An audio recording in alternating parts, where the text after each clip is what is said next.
Hey guys, how's it going? It is a oddly, well not oddly, it's Western Washington. It's really wet weekend so far, and it's kind of killed my original plans for the week. So I'm out running, doing some errands, getting some stuff. Anyway, I wanted to tell you guys about the series coming out. It's a new series, and it's kind of near and dear to my heart. And like many of you when we were younger, we always heard stories from like our dads, our uncles, our grandpas, and I don't know, I just see that dying kind of, and I just wanted to, get together some old guys that I know of and have met in my life, and eventually want to meet some more because I want to keep the stories going. But just making a little series. It's called Back in the Day. Interviewing some guys from back in the day and just sharing their stories of their life of their hunting. Obviously, as hunters, we can talk forever and tell all kinds of stories. So, I'm limiting them to just a couple stories here and there to make it nice and short and sweet. But I hope you guys like the series, and, comment down below. Let me know what you think. Our first hunter that we're going to talk about, his name is Claude Canard. And Claude Canard is a 3-time world champion long distance pistol shooter, and he has a really neat story. I think you guys will like it.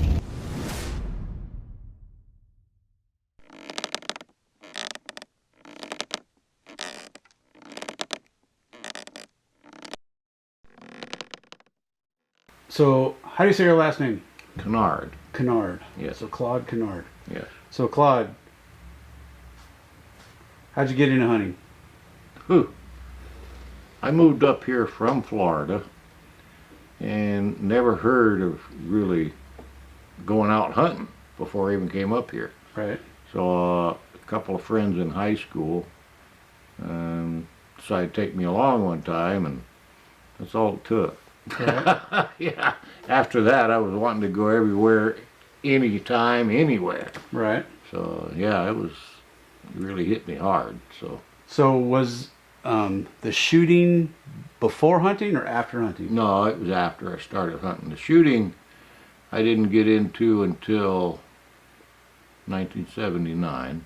I graduated in 1970, so I always thought I was a little better than the guys I was shooting with. And Right.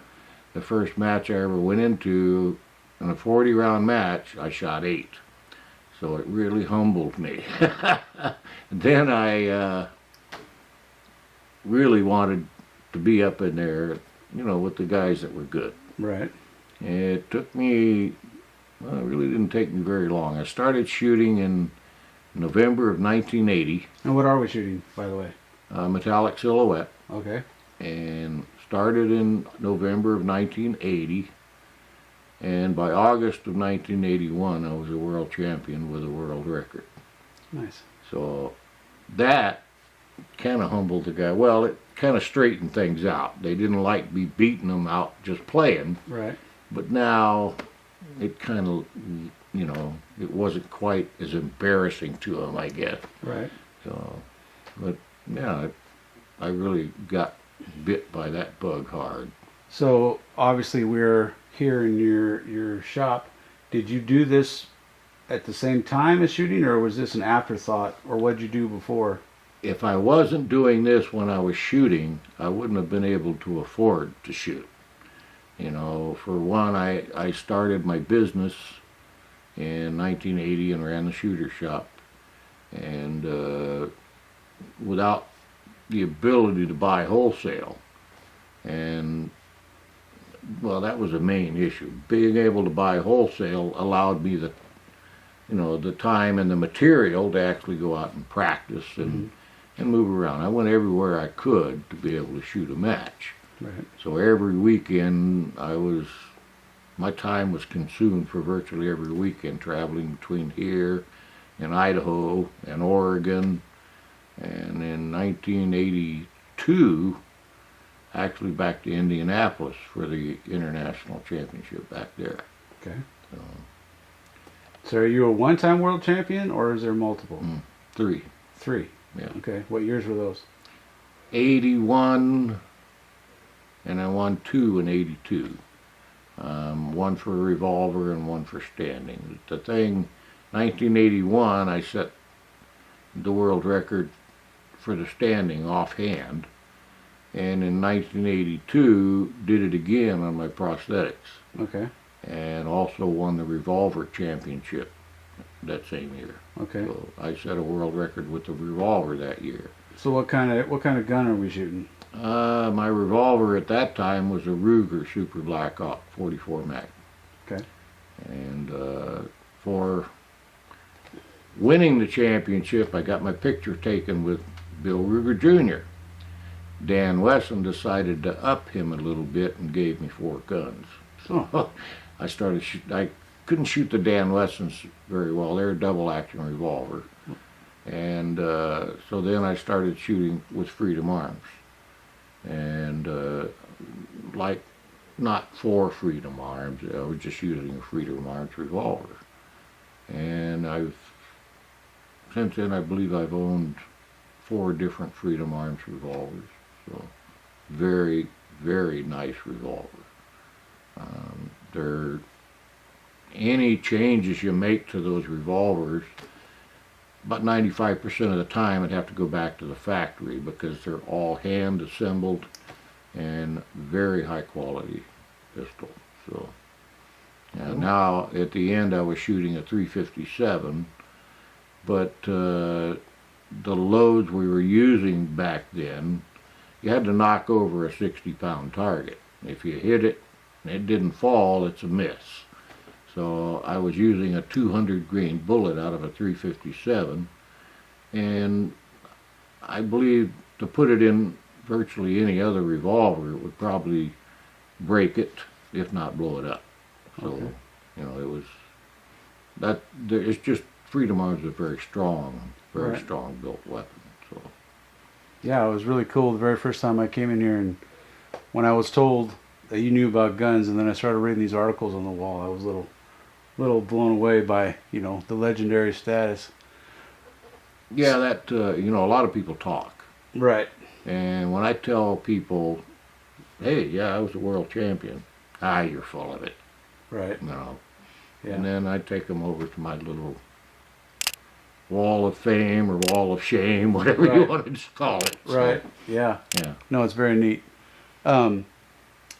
So in here, there's obviously some Alaskan animals, and you told me that you were in Alaska for a while. What took you to Alaska? Originally, it was to go hunting. Yeah. That was in 1985. That was my first time up there. We went to Kodiak Island, and I had deer and bear tags. And then, I believe, yeah, that was 1985. Was that this bear up here? Yes. Okay. So, you know, my biggest intent was to shoot a bear, and then deer were there too. I didn't get a deer, but, you know, and I've been back subsequently many times, and all the times I've been back there, I've never been able to get a deer up there. You're talking like the Sitka blacktails? Yeah, Really? and they're so plentiful. I just never was able to connect on a buck, you know. And I've got some pretty good sized caribou that I've killed up there, and then I've hunted British Columbia for moose. I never got to hunt the big Alaska Yukon moose, but Right. boy, walking up to one now, I think it'd probably scare me more than anything else. Right. Yeah.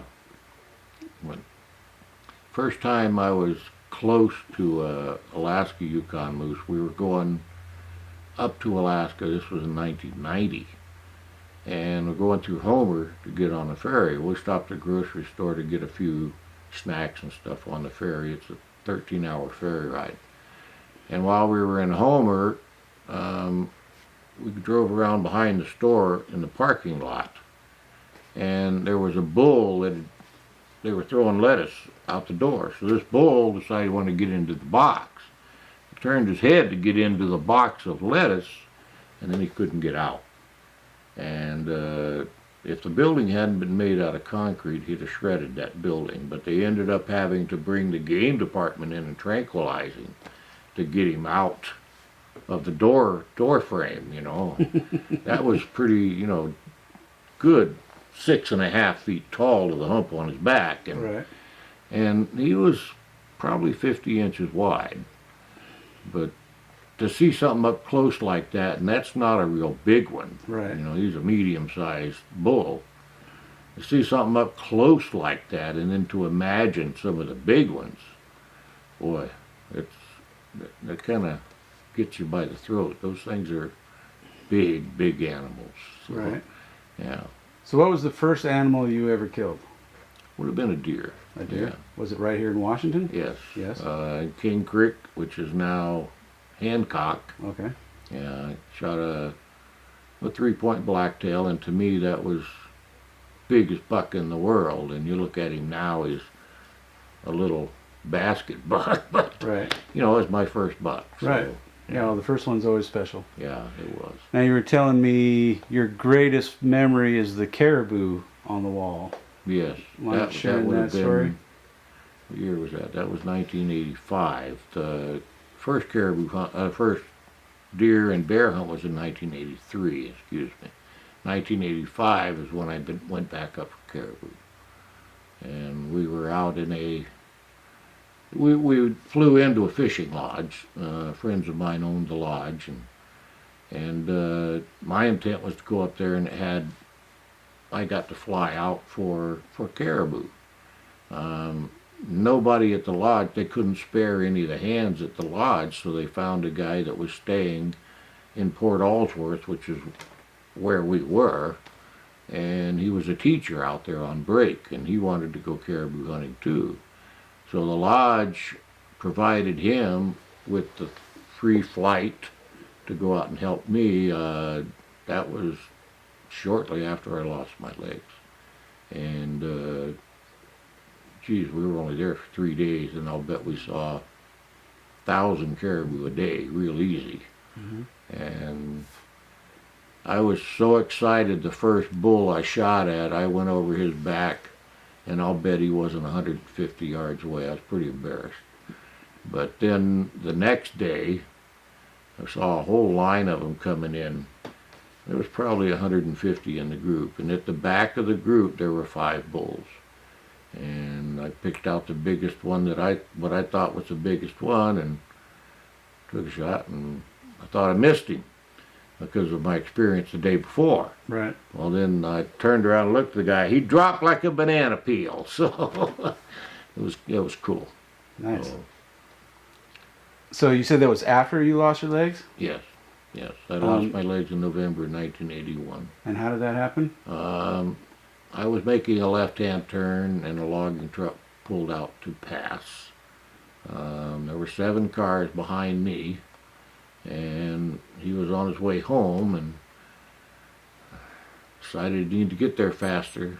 So he was doing, I believe, 64 miles an hour according to what the state patrol came up with, and hit the post on the door right behind the driver's seat.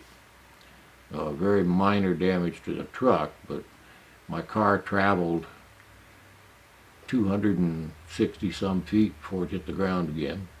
The guy that was with me, my passenger, was blown out the passenger side window, and the car actually traveled over the top of him before it landed. He ended up with a scratch over his eye, and that was it. And the way the truck hit me, car came in like this on one side, and the firewall came in like this on the other and pinned me inside the car. There were 2 kids working at the gas station there on the corner, and without them I wouldn't be here today. So they got me out of the car. Immediately after they got me out, the car exploded, and the explosion was right under my seat. Wow. And, yeah, so it was a loaded 45, so we didn't even find any parts to 45. So Wow. yeah. Interesting. Are there any other animals in here that are, I mean, they're all meaningful to me, but tell us Yeah. about this cat right here. The first year, Washington went to a special tag season. You had to put in for a certain district or whatever. I knew several friends that ran hounds, and they were asking everybody around them to put in for tags. I'll take you out. So I put in for the Rainier district, which was part of Champion back then. And I drew, and I had my choice really of houndspeople that take me out. I went out with a guy named Frank, and it was in, at that time, Champion. What time of year was it? It was November. Okay. Yeah, and I had to shoot him with a pistol. And that not necessary me. I had to shoot Right. him with a pistol. Right. And Frank, the guy that was with me, his hounds were basically at the bottom of the tree. The season opened, I think it was on a Monday, and I hit him right below his chin in the chest right here. He was up in the tree looking down.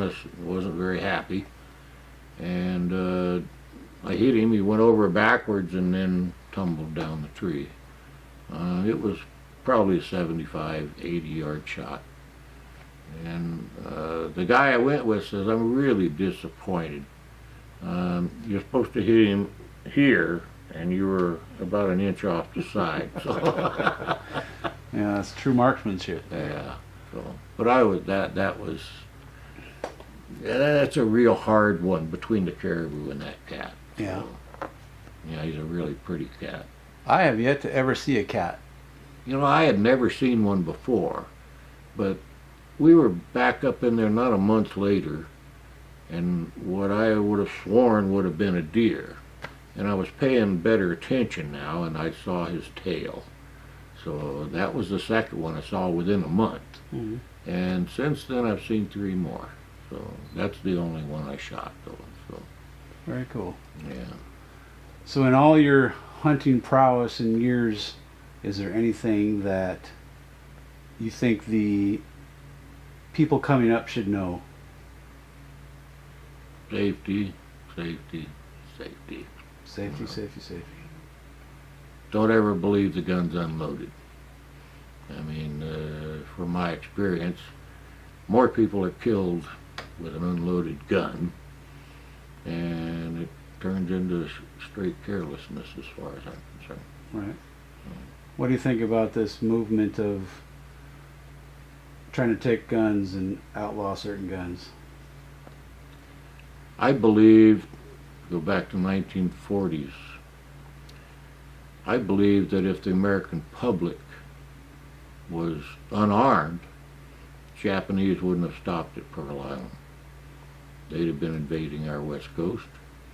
And knowing that there was a gun behind almost every door, I don't think they would have chanced it. So, you know, if somebody's trying to kill me, I'm hoping I'll get the first shot in. Right. So they take a shot, they better not miss. So Right. that's, yeah. You know, Yeah, I'm right there with you. I don't know why they're doing what they're doing, but Yeah, and you know, I see carelessness with people quite often, even in here.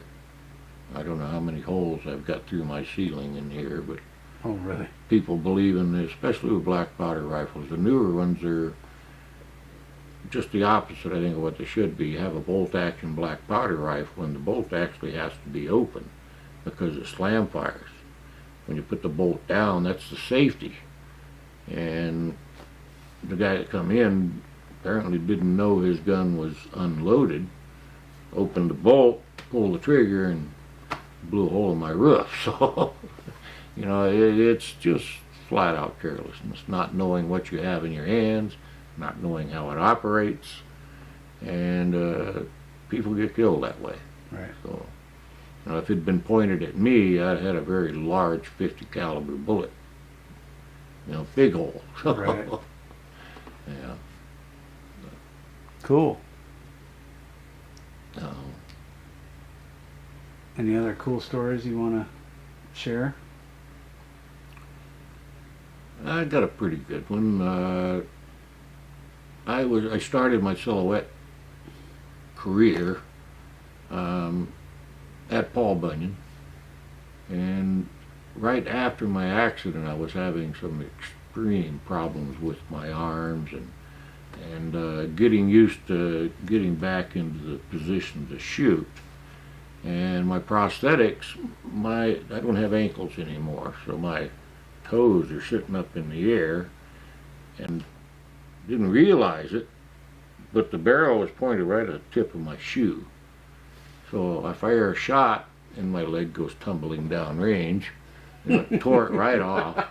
I've got two women standing behind me, spectators, and both of them started screaming and crying, and everybody around me was laughing. Right. But They didn't know it was fake. no. Right. So here my legs tumbling down range. They think I just blew my foot off, and Right. yeah, that was a pretty.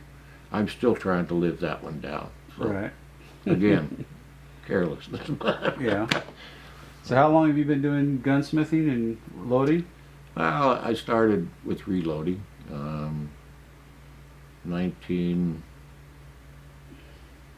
Trying to think here. I got married in 1974, so it was right about that time, 1974. So I've been loading now that close to 50 years. I started out just the fact that I was reloading. I thought I was saving me, great deals of money, and maybe back then I was, but any more good hand loading, the only way you're saving money is you don't have to keep buying that brass over and over. And at the prices things are right now, that's a big savings, on ammo. But, Right. you're going to pay for premium ammo. I've seen it at Cabela's $100 plus for a box of 20. And reloading now with premium bullets and the premium care to do it, about what you're saving is the price of that brass. So you get various times you can put on that brass, and of course the caliber and power have a lot to do with that. But even so, a good one would be like a 300 Weatherby. And if you're careful and not really stretching the power of that 300 Weatherby, you should be able to get 5 reloads out of one piece of brass. And 5 times the cost of that brass over a period of years, that'd save you quite a bit of money. And I believe a good hand load is a lot more precise, and your accuracy would show that, in most cases. So depends on the care the reloader does too, of course. But Right. I have a pretty good following. People trust me, and that's a big issue. They have to be able to trust you. Well, to be around this long, you have to be trusted, I would think. Yeah. So yes, yeah. Yeah. So I've got a lot of people I load for, and every once in a while you'll find somebody disappointed, but I've never found, or nobody has ever told me I was careless in what I was doing. So I've been real consistent, I think, and my customers, 99.9% of them would tell you the same thing. So there's always that one, but Right. and right now I can't think of that one. So Well, I wanted to thank you, Claude, for talking with me, and it was really nice stumbling across me. And I definitely have a guy to do my reloading from now on and my gunsmithing work. So appreciate the time. you bet. Yeah, thank Yeah, you. I appreciate your time. This is kind of cool. So. All right. So hey guys, sorry about the abrupt ending there. Had some issues. Anyway, I hope you guys liked the first episode of Back in the Day, and leave us a comment. Tell us what you think. I'm excited to share some more stories with you. Anyway, happy hunting, guys. Have a good day.